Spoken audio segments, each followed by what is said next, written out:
PBB. Dan ini satu, forum itu dipakai untuk klarifikasi dari Mendikbud yang mengatakan bahwa mungkin saya salah menyampaikan bahwa itu bukan shadow organization ya, tetapi cenderung itu mirroring gitu begitu kira-kira. Tapi sama, artinya memang itu tim di luar yang beliau menyebut kemudian 400 orang dan seterusnya. Ini tentu menjadi problematika karena ini kan pemerintahan dan semua diatur. Kita ini ada kementerian karena ada amanat dari Undang-Undang Dasar dan Undang-Undang tentang Kementerian Negara, Undang-Undang 39 tahun 2008. Kemudian Kementerian Pendidikan Kebudayaan ini gabungan antara Perpres 82 2019 tentang Kemendikbud dan Perpres 50 2020 tentang Kemenristek. Pak Fikri, ini kan semua diatur dengan Perpres 62 dan di Perpres 62 itu tidak ada tim-tim seperti itu. Artinya berarti yang saya ingin tanyakan begini Pak Fikri, apakah kemarin dijelaskan juga 400 ini artinya orang baru semua kan? Ya, satu, ini kan dari pernyataan beliau begitu mengatakan bahwa tim itu 400 orang yang kemudian setara dengan dirjen, product manajernya dan seterusnya, kemudian diklarifikasi. Sehingga ini vendor, dan vendornya adalah dari Telkom BUMN kita. Dan itu mengatakan bahwa ini kita di Kemendikbud itu, kata beliau, ini di forum raker menjelaskan bahwa kita sebut mereka vendor itu bukan sebagaimana vendor, tapi kerjasama, gotong royong, dan mereka membantu kerja-kerja Kemendikbud dalam hal-hal. Tapi kan harus digaji juga Pak, 400 orang itu gaji dari mana? Kemarin kebetulan membahas anggaran, dibahas nggak soal ini Pak? Nah, inilah yang kemudian pertanyaannya, kalau vendor, kemudian mereka apakah kerja, kan berarti di luar pekerjaan dia. Di luar pekerjaan itu apa? Apakah 400 itu orang itu satu pengadaan barang dan jasa, satu item atau 2 item atau 3 item, berasnya besarnya semua semua berapa? Ini yang perlu diperjelas, dan itu Menteri kemarin belum memberikan penjelasan, dan oleh karenanya sekarang nampaknya sudah mendapatkan respon dari BPK meskipun baru di Twitter, tapi kayaknya BPK akan menelusur karena ini kan sudah keluar dari amanat. Begini Pak, saya harus kritisi juga karena begini kan, Bapak katakan tadi sebagai vendor itu yang kemudian disampaikan oleh Menteri Nadiem Makarim. Meskipun di PBB ia mengatakan bahwa ini tim bayangan gitu ya, shadow organization. Lalu kemudian disebutkan ada data scientist, ada tim-timnya. Ini kan bukan vendor Pak. Betul, itulah yang saya kira. Jadi abu-abu nih, yang mana yang benar ini? Kenapa Komisi 10 kemudian mengejar itu? Karena ini kan pemerintahan, semua ada pakemnya, semua ada aturannya, semua ada regulasinya. Yang itu kemudian bisa saja Komisi 10 meminta kepada BPK untuk memeriksa dalam hal tertentu, kemudian kalau perlu investigasi tentang ini sudah ada belum sih Pak? Kenapa? 400 orang ini sudah ada belum sih? Atau baru rencana? Nah, kalau yang dijelaskan di PBB kan sudah ada. Dan kita berdasarkan temuan DPR kemarin dengan Menteri Nadiem? Ini Komisi 10 kan kaget, dan itu ngaku memang. Sudah ada? Nadiemnya ngaku, Mas Menteri ngaku bahwa memang iya, tetapi itu sifatnya gotong royong, itu vendor, itu mereka sukarela dan seterusnya membantu. Sukarela artinya nggak digaji gitu Pak? Nah, ini yang tidak tahu apakah digaji. Jadi masih bingung juga nih. Saya simpulkan begini, Komisi 10 DPR kemarin masih bingung juga dengan penjelasan Nadiem Makarim, Mas Menteri. Kenapa? Komisi 10 DPR kemarin sempat masih bingung juga dengan penjelasan Mas Menteri soal ini. Betul. Jadi memang kemudian akhirnya, tapi kan raker ini kan berbicara tentang APBN 2023. Akhirnya nggak fokus, saya kira nanti Komisi 10 akan mendalami lebih jauh tentang hal ini. Bahkan menginvestigasi. Iya. Oke, baik, baik. Karena masih belum jelas ini. Saya ke Mas Indra Harismiaji. Ada apa sih sesungguhnya? Mas Indra? Ya, ini kan Ah, judulnya berarti vendor atau bukan vendor kan. vendor tapi bukan vendor. Yang di PBB mengatakan bukan vendor, di DPR mengatakan ini vendor. Ah, Ya, kita tentunya yang masyarakat jadi bingung. Tapi Bingung ya? sebetulnya kami yang Saya aja belum dapat poinnya nih. Maksudnya apa ya? Mas Indra juga saya yakin orang yang lama di bidang pendidikan, pengamat pendidikan senior, bingung juga soal ini. Tentunya memang kami semua bingung dengan konsep yang diberikan oleh Menteri yang mau dibuat. Juga sebuah hal yang kontraproduktif ya kalau beliau itu punya tugas membangun. Mas Indra, iya, terputus ini. Kalau gitu saya sementara ke Wasekjen FSGI, Satriawan Salim. Mas Satriawan, Bu Satriawan, jelas mendengar saya? Iya, Bung Aiman, ralat ya. Saya di P2G bukan FSGI, Mas. Singkatannya apa itu, Mas? Ya, Perhimpunan Pendidikan dan Guru. Perhimpunan Pendidikan dan Guru, Mas Satriawan Salim. Silakan, Mas Satriawan. Mohon maaf. Ya, baik. Yang pertama, kami termasuk kemarin yang awal-awal memberikan statement ya bahwa ini menandakan tidak transparannya ya pengelolaan tata kelola SDM di Kemdikbudristek gitu. Tadi sudah disampaikan di awal Mas Menteri di PBB kan menyebut ini bukan vendor, kemudian diralat di Komisi 10. Nah, kemudian yang kedua adalah kami sebenarnya berharap SDM-SDM yang ada di Kemdikbud itu kan sangat banyak ya. Yang pinter-pinter saya rasa sangat banyak yang lulusan dalam negeri, luar negeri, begitu kan. Nah, mestinya kan itu dulu yang dioptimalkan gitu.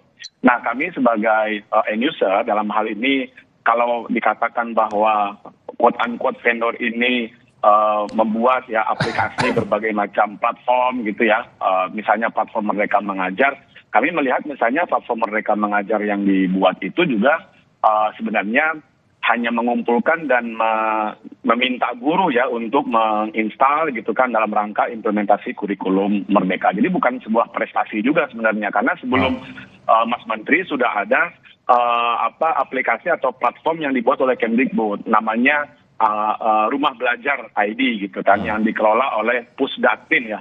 Kalau dulu namanya Pustekom gitu.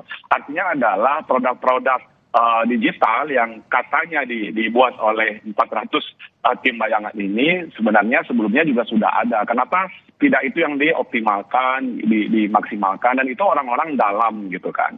Nah, kemudian yang juga pertanyaan adalah ketika ini dibangga-banggakan di luar, tentu dapat tepuk tangan dari luar gitu. Nah, di sisi lain kita masih bermasalah, Mas Aiman, gitu kan, dalam misalnya guru P3K ya, pegawai pemerintah dengan perjanjian kerja, misalnya yang dikutip oleh Ibu anggota DPR kemarin itu tuh fakta, Mas Aiman. Misalnya di Bandar Lampung itu ya, sudah 10 bulan guru P3K-nya itu belum diberikan gaji oleh pemerintah daerah. Itu yang lebih real, Anda mengatakan, ketimbang tim 400 ini, tim bayangan, shadow organization. Iya, betul. Jadi ini ada yang lebih penting persoalannya gitu kan. Dan 400 ini kan saya rasa pasti digaji, Mas. Nah, Anda kalau dikatakan sukarela, Anda nggak yakin? Saya tidak yakin sukarela, karena yang mereka produk itu kan, yang mereka hasilkan itu berbagai macam layanan atau platform yang dibanggakan oleh Kemdikbud. Selama ini ada Sipla, ada RKAS, ada platform Merdeka Mengajar misalnya gitu. Karena di sisi lain kawan-kawan guru honorer kita yang menjadi P3K itu ada 193.000 yang belum kunjung di SK. Jadi kalau saya tanyakan Bung Satriawan, juga, gitu. betul, kalau saya tanyakan Bung Satriawan, Anda sendiri juga belum paham nih bentuk barang apa seperti ini, 400 tim bayangan, organisasi bayangan. Anda belum paham soal itu? Iya, kami sering diskusi sebenarnya, diundang oleh Kemdikbudristek ya sebagai salah satu organisasi guru P2G level nasional, kami organisasi level nasional. Tapi dalam berbagai undangan yang diadakan oleh Kemdikbud tidak pernah memang menyebut 400 tim bayangan itu. Itu dalam berbagai forum dengan BSKAP, dengan Dirjen GTK, gitu kan, Dirjen PAUD Dikdasmen, dan lembaga-lembaga lain di Kemdikbudristek tidak pernah memang tersebut oleh pejabat-pejabat atau orang internal Kemdikbud sendiri selama ini tentang tim bayangan yang 400 ini. Makanya kita kaget gitu, tiba-tiba kok disampaikan di forum internasional. Sebelum saya ke Mas Indra, saya ingin bacakan, nanti mudah-mudahan bisa diputar lagi apa yang disampaikan oleh Nadiem Makarim di PBB. Tapi sebelumnya saya bacakan ini dulu. Anggota Komisi 10 DPR Anita Iakobagah mengkritik kebijakan Mendikbudristek Nadiem Makarim yang membentuk tim bayangan. Anita beranggapan banyak persoalan pendidikan yang tidak diselesaikan dari tim bayangan bentukan Nadiem. Tetapi memang kenyataannya kami tidak bisa memberikan tepuk tangan itu untuk saat ini. Ya, karena memang kenyataannya yang terjadi di Indonesia itu sangat berbeda dengan apa yang Pak Menteri paparkan di PBB sana. Pertanyaan saya, tim bayangan yang Anda katakan dengan bangganya di sana itu, apa dampak positifnya, apa energi positifnya untuk Indonesia? Kenapa masih banyak persoalan di daerah 3T? Kenapa? Terus 400 orang tim bayangan itu apa kebanggaannya? Coba Anda jelaskan. Termaksud dana transfer ke daerah, saya rasa itu tidak perlu ditutup juga oleh kami anggota Dewan. Karena setelah kami setujui baru dana transfer itu ditransfer.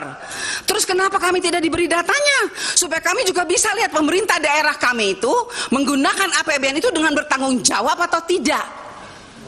Itu yang kedua. Dana-dana pendidikan, dana BOS, BOP, PAUD. Banyak anak-anak PAUD yang ketika saya turun di bawah, orang guru-gurunya ibu kami tuh nggak dapat apa-apa, Bu Anita, kami hanya capek. Lah, kok di laporannya sekian banyak dananya ya? Iya, Mas Indra, jelas mendengar saya Mas Indra ya. Anda tentu berusaha untuk mencari tahu terkait hal ini. Informasi apa yang Anda dapatkan terkait 400 orang ini?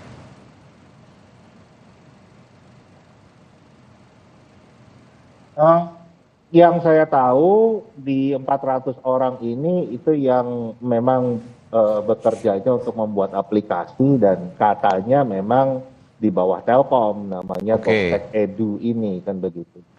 Yang sebetulnya kita sendiri juga sebelumnya nggak begitu jelas, malah yang kita pikirkan itu memang sebetulnya ada lembaga lain, Mas Aiman, yang memang selama ini jadi tim bayangannya Kemendikbud. Jadi organisasi bayangan Kemendikbud itu mungkin lebih dari satu kan.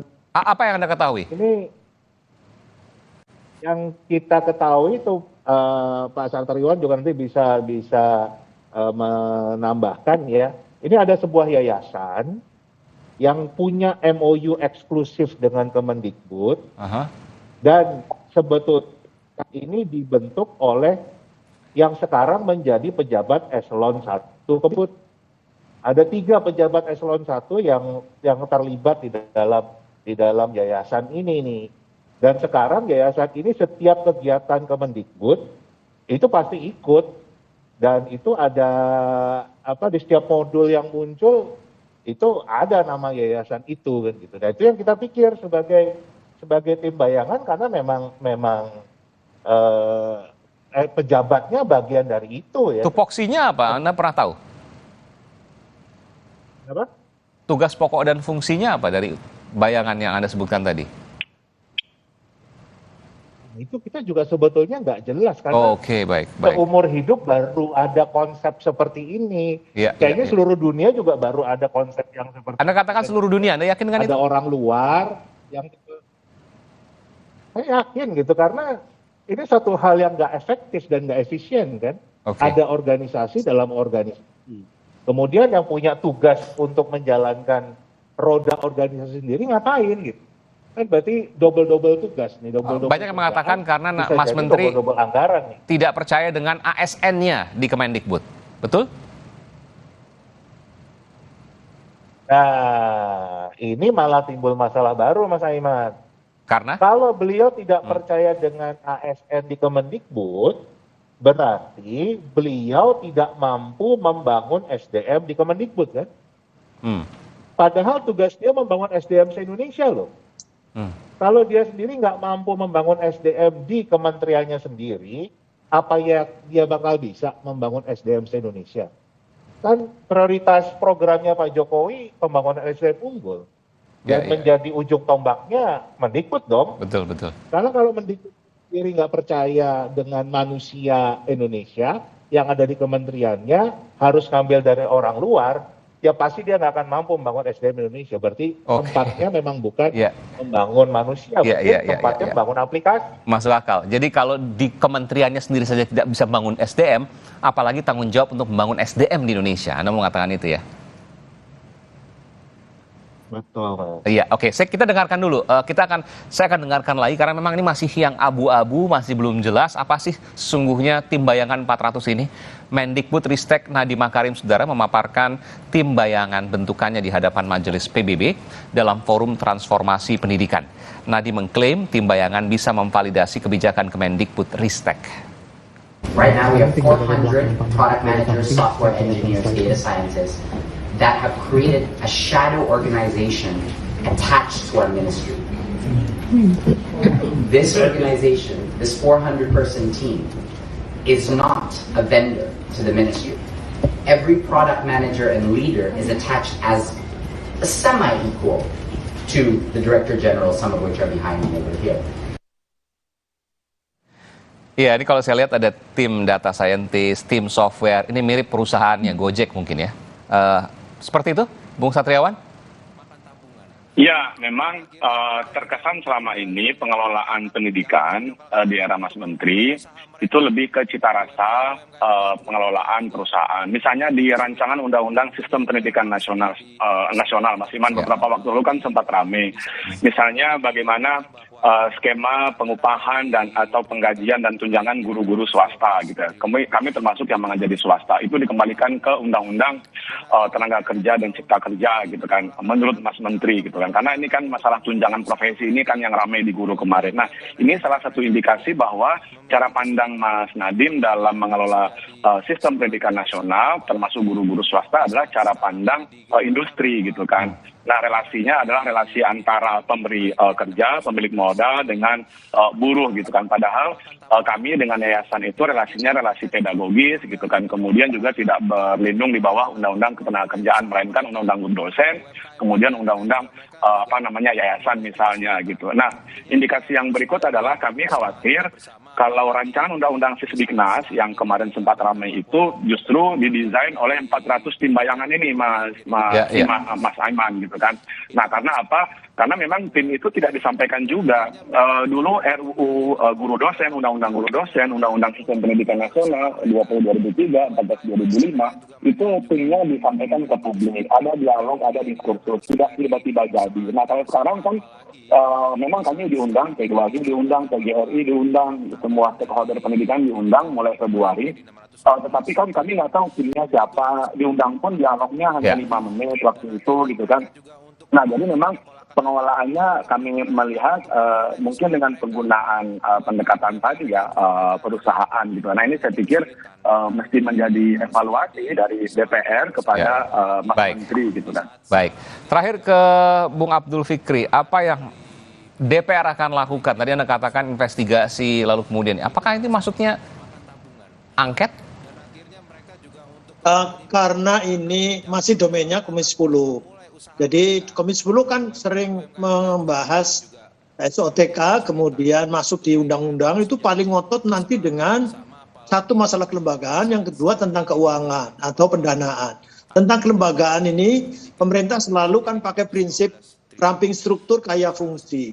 Nah, ini kemudian kalau ada shadow organization atau apalah namanya, tim apapun, ini nanti akan berbenturan dengan Kemenpan RB. Nah, di Kementerian Pendidikan dan Kebudayaan juga tidak ada kemudian inisiatif untuk mengubah Permendikbudristek 28 2021 itu juga tidak ada. Jadi nggak ada celah. Kalau tidak ada celah, itu artinya berarti ini kan berpotensi melanggar peraturan perundangan yang dibuat sendiri oleh mereka. Nah, kemudian semua apakah itu lembaga atau apapun kegiatan dan seterusnya akan berdampak kepada anggaran. Oleh karenanya rawan di masalah anggaran ini. Jadi sementara saya kira belum mau inisiatif apa lagi, tapi nanti akan mengundang khusus tentang hal ini karena satu problematika kelembagaan, yang kedua problematika anggaran ini serius karena ini tugas pokok fungsi DPR. Iya, jadi diperjelas dulu. Yang kedua adalah soal anggaran. Kalau sudah jalan, dari mana selama ini? Apakah kemudian ada pelanggaran atau tidak? Itu hal yang kemudian akan diselidiki soal itu. Terima kasih, Mas Bung Abdul Fikri dari pimpinan Komisi 10 DPR, kemudian Bung Satriawan Salim dari Federasi Guru, dan juga Mas Indra Harismiaji, pengamat pendidikan. Terima kasih Bapak-Bapak, selamat malam, sehat selalu. Saudara Ganjar Pranowo, Prabowo Subianto, dan Anies Baswedan unggul dalam hasil survei CSIS sebagai capres di kalangan pemilih muda. Bagaimana proyeksi ke depan? Selengkapnya akan kami bahas usai jeda bersama rekan saya, Liviana Charlisa.